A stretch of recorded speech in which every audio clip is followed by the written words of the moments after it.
வணக்கம். Welcome to another episode of PR cricket chat. எல்லாரும் எப்படி இருக்கீங்க? மினி வேர்ல்ட் கப் அதாவது சாம்பியன்ஸ் ட்ராஃபி துவங்க போகுது. வெட்னஸ்டே 19ஆம் தேதியிலேருந்து India, Pakistan, New Zealand and Bangladesh group A and Afghanistan, Australia, England and South Africa group B.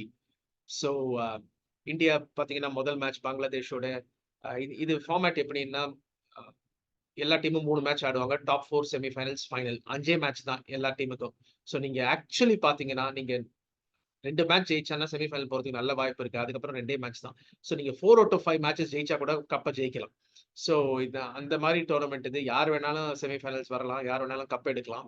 So இந்தியாவோட ஃபர்ஸ்ட் கேம் பங்களாதேஷோட. அண்ட் இந்தியா, பங்களாதேஷ் எப்பவுமே கொஞ்சம் ஒரு ஸ்பைசி ரைவல்ரி இருந்திருக்கு. எஸ்பெஷலி இந்தியா, பங்களாதேஷ் கிட்ட இந்த 2007 வேர்ல்ட் கப் இதே மாரி ஒரு ஃபார்மேட். தோத்தாங்க செமிஃபைனல். ஐ மீன் சூப்பர் 6 போகல. Knocked out of the world cup. 3 மேட்ச்க்கு அப்புறம் India knocked out of the world cup. So India and அதுக்கப்புறம் 2015ல இந்தியா பங்களாதேஷ் அடிச்சாங்க ஒரு குவார்டர் ஃபைனல்ல. பட் இந்தியா, பங்களாதேஷ் எப்பவுமே கொஞ்சம் ஒரு ஸ்பைசி ரைவல்ரி இருக்கு. இது ஒரு பனானா வாழைப்பழ தோல் கேம் தான் இந்தியாக்கு. பிகாஸ் இது தோத்தாங்கன்னா பாகிஸ்தான், நியூசிலாந்து மஸ்ட் வின் ஆயிடும். பட் ஐ திங்க் இந்தியா ஒரு 2023 ஓடிஐ சைடு, அதே ஓடிஐ சைடு லிட்டரலி வந்திருக்கு. மைனஸ் பும்ரா ரொம்ப ஃபார்மடபிளா இருக்காங்க. சரியான ஃபார்ம்ல இருக்காங்க இங்கிலாண்டோட. So I think India have enough பங்களாதேஷ அடிச்சுட்டு அடுத்த ரவுண்ட் போறதுக்கு. அதுக்கப்புறம் பாகிஸ்தான், நியூசிலாந்து இருக்காங்க.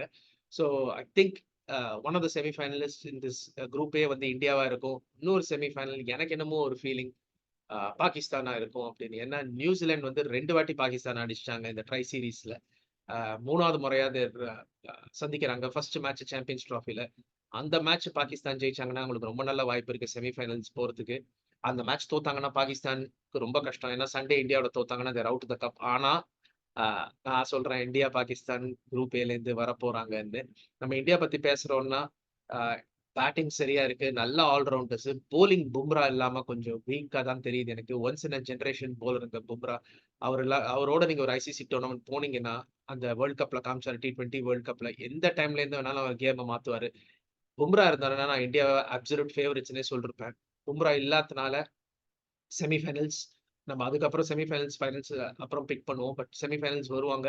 பட் பும்ராவோட அ ஆப்சென்ஸ் ரொம்பவே ஃபீல் பண்ண போறாங்க இந்தியா ஒரு ஸ்டேஜ் டோர்னமெண்ட்ல. ஏன்னா 300, 330 சேஸ் பண்றது ரொம்ப ரொம்ப கஷ்டம் நாக் அவுட் கேம்ல. பட் அன்பார்ச்சுனேட்லி பும்ரா இல்ல. அண்ட் ரிஷப் பந்த் ஆடியே ஆகணும் இந்தியா. அதுக்கு ஒரு வழி பண்ணணும். ஏன்னா ரிஷப் பந்த் மாரி ஒரு மேட்ச் வின்னர் வெளியில உட்கார்றதுல அர்த்தமே இல்ல எனக்கு. 5 ஸ்பின்னர், ஒரு ஸ்பின்னர் டூ மச்ன்னு எனக்கு ஒரு ஃபீலிங். அதுக்கு ஒரு பேசர எடுத்துட்டு போயிருக்கலாம். ஆ வாஷிங்டன் சுந்தருக்கு பதிலா. பட் இதுதான் ஸ்குவாட். இதோட தான் ஆடி ஆகணும். ஸோ இந்தியா, பாகிஸ்தான் குரூப் ஏலேருந்து குரூப் பில நீங்க பார்த்தீங்கன்னா, ஆஸ்திரேலியாவோட மெயின் 3 ஸ்ட்ரைக்கர்ஸ் இல்ல. ஸ்டார்க் இல்ல, கமின்ஸ் இல்ல, ஹேசல்வுட் இல்ல. எனக்கு தெரிஞ்சு மேக்ஸ்வெல் அண்ட் கமின்ஸ் தான் ஆஸ்திரேலியாக்கு அந்த வேர்ல்ட் கப் ஜெயிச்சு குடுத்தாங்க 2023ல. மேக்ஸ்வெல் அந்த டபுள் செஞ்சுரி அடிக்கலன்னா, ஆனா கமின்ஸோட பேட்டிங் சப்போர்ட்டோட அண்ட் கமின்ஸ் செமிஃபைனல்ல பேட்டிங் ஆடி கொடுத்து ஃபைனல்ஸ்ல அவர் கேப்டன்சி அவுட்ஸ்டாண்டிங்கா இருந்தது. கமின்ஸ்னால தான் ஆஸ்திரேலியா அந்த வேர்ல்ட் கப் ஜெயிச்சாங்க. கமின்ஸ் இல்ல, ஹேசல்வுட் இல்ல, ஸ்டார்க் இல்ல, போலிங் கொஞ்சம் வீக்கா இருக்கு. ஆஸ்திரேலியா அந்த ஓடிஐ வேர்ல்ட் கப்லயும் பேட்டிங் கொஞ்சம் வீக்கா தான் இருந்தது. ஹெட் ஒண்ணுமே அடிக்கல. கடைசியில ஃபைனல்ல அடிச்சாரு. ஸோ எனக்கு என்னமோ ஆஸ்திரேலியா செமிஃபைனல்ஸ் வரமாட்டாங்கன்னு ஒரு ஃபீலிங். ஆப்கானிஸ்தான் கொஞ்சம் பால் திரும்பிச்சுன்னா ரொம்ப ரொம்ப டேஞ்சரஸ் டீம். ஆனா பாகிஸ்தான் பிச்சஸ் ஃபிளாட்டா இருக்க போகுது. பால் திரும்ப போறதில்ல. அந்த பட்சத்துல ஆப்கானிஸ்தானுக்கு அவ்வளவு ஃபயர் பவர் இருக்கா?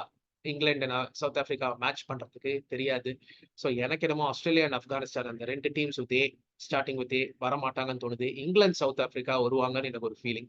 So England, south Africa, India, Pakistan இதுதான் என்னோட 4 semi finalist for the champions trophy. பொறுத்திருந்து பார்க்கலாம் நான் கரெக்டா தப்பான்னு.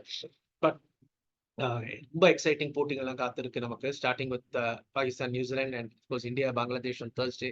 அப்ப இந்தியா, பங்களாதேஷ் மேட்ச் ஒரு டீடைல்டு ரிவ்யூ பண்ணுவோம். அந்த மேட்ச் முடிஞ்ச அப்புறம். உங்களுக்கு இந்த வீடியோ பிடிச்சுனா லைக் பண்ணுங்க, ஷேர் பண்ணுங்க, சப்ஸ்கிரைப் பண்ணுங்க, பெல் ஐக்கான பிரஸ் பண்ணுங்க நோட்டிஃபிகேஷன்ஸுக்கு. நிறைய சாம்பியன்ஸ் ட்ராஃபி கண்டென்ட் காத்துட்டு இருக்கு உங்களுக்கு. Thank you very much for வாட்சிங்.